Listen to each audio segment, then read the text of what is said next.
Let me ask you something. What if the biggest mistake you've ever made in your weight loss journey had nothing to do with what you were eating and everything to do with how often you were eating? I'm Dr. Greg Oliver, and for the last 20 years, I've specialized in the medical treatment of obesity. I've worked with thousands of patients, people who had tried everything, every diet, every program, every pill and shot, and most of them were failing not because they lacked willpower, but because nobody had ever taught them how to eat. This channel, Beat the Fat Genes, is built around my 5-factor approach to treating obesity medically.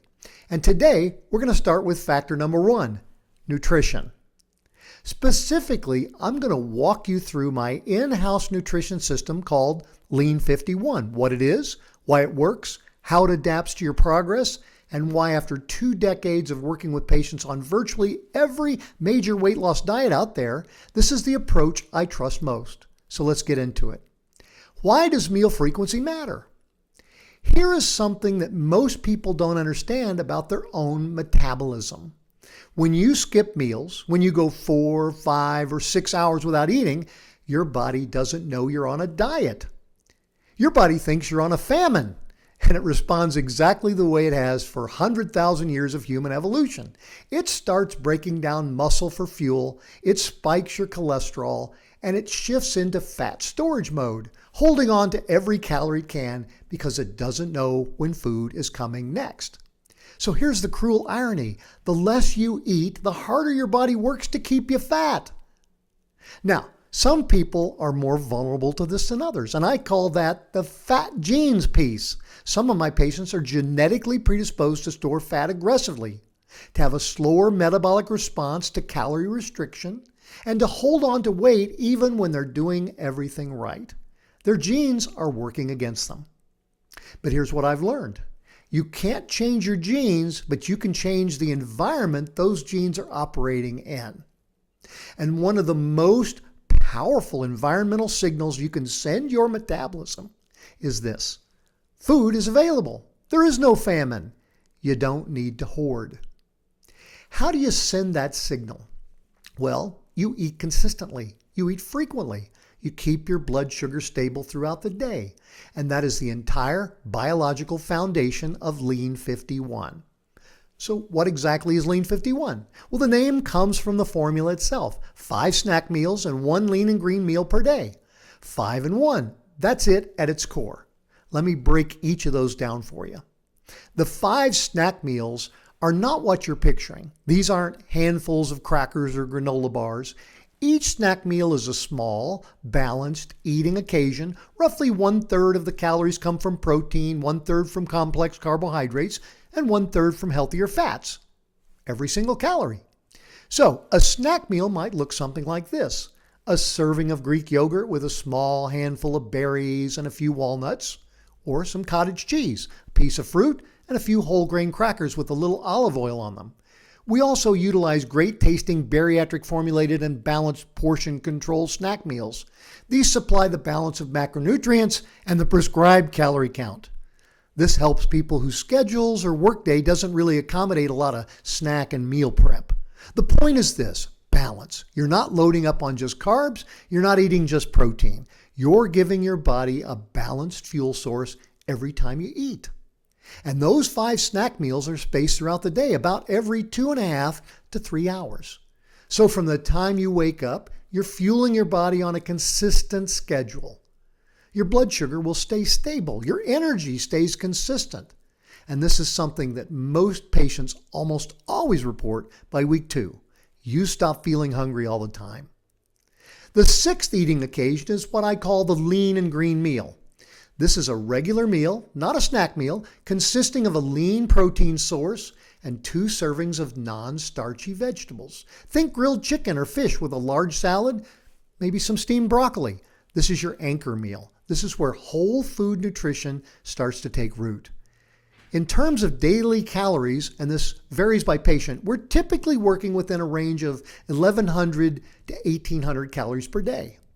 Where you land in that range depends on your starting body size, your muscle mass, your age, and your activity level. I adjust these things individually. Some patients need a little more, some need a little less, but that range is our working territory, and in no instance should anyone drop their daily calorie count below 900 calories, as at that level the body senses starvation and acts very aggressively to put the brakes on weight loss. Now, here's what separates Lean 51 from a diet. A diet has an end date. Lean 51 has a destination. The 5-in-1 formula is where most of my patients start during the active fat loss phase. But as they progress, as the weight comes off and the habits start to solidify, I begin transitioning the formula. We move from the 5 snack meals and 1 lean and green meal to 4 snack meals and 2 lean and green meals. Then eventually to 3 snack meals and 3 lean and green meals. Notice what's happening in that progression. The total number of eating occasions stays the same, 6, but the frequency continues to stay the same also. The macronutrient balance stays the same, but what changes is we're gradually replacing structured snack meals with real whole food meals with more vegetables, more lean protein as the patient's habits and food instincts develop. By the time a patient reaches the maintenance phase at 3 and 3 meals and snacks a day, they're eating 6 balanced, portion-controlled, whole food meals a day. It doesn't feel like a diet anymore because it isn't one. It's just how they eat now. That's the goal, and that's always been the goal. I'm not trying to put you on a program. I'm trying to retrain how you eat permanently. And if a patient has any special circumstances, such as another disease state, a medication that affects metabolism, very high or very low activity levels, resistance to weight loss, I adjust it accordingly. This is a medical system. It's individualized by design. So let me answer a few questions I hear almost every time I introduce the Lean 51 program to a new patient. First question, won't I be constantly hungry eating this little? And the opposite is true, actually. And I know that sounds hard to believe if you've spent years of restrictive diets where hunger was just a fact of life. But when your blood sugar is stable, when your body knows food is coming again in 2.5 hours, the hunger signals calm down dramatically. Most of my patients tell me that by week 2, they have to remind themselves to eat.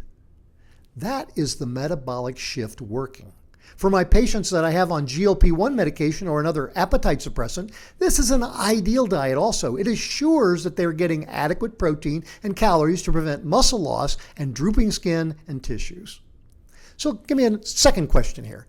Isn't 1,100 calories dangerously low? Well, 1,100 calories is the floor of our range, and it's reserved for smaller, less active patients where the level is clinically appropriate. Most patients are eating significantly more than that. And because those calories are balanced across macronutrients and spread across 6 eating occasions, the body uses them efficiently.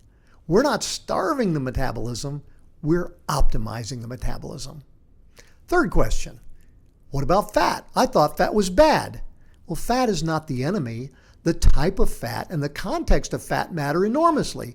Lean 51 deliberately includes healthier fats like nuts, olive oil, avocado, as a core third of every snack meal. Fat slows digestion, sustains satiety, and is essential for hormone function. So we don't eliminate it, we choose it wisely.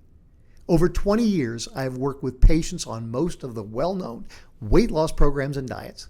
I've seen what works, what fails, and why. What makes Lean 51 different isn't a magic ingredient or a secret formula. It's the recognition that sustainable fat loss is a habit problem, not a willpower problem. When you build the right eating habits into your architecture of the day, balanced portions, steady frequency, macronutrient awareness, your body stops working against you and starts working with you. That's why I've spent over 2 decades helping patients do this, and it has been extraordinarily successful. On my next video, we move on to factor 2 of my 5-factor approach, and I promise it's something most people never consider when they're thinking about weight loss. If this video gave you something useful, please subscribe to my channel. It helps this channel reach people who need it the most. Drop a comment below telling me your biggest nutritional challenge. I read every one, and if you know someone who's been stuck on their weight loss journey, share this video with them. I'm Dr. Greg Oliver. I'll see you soon.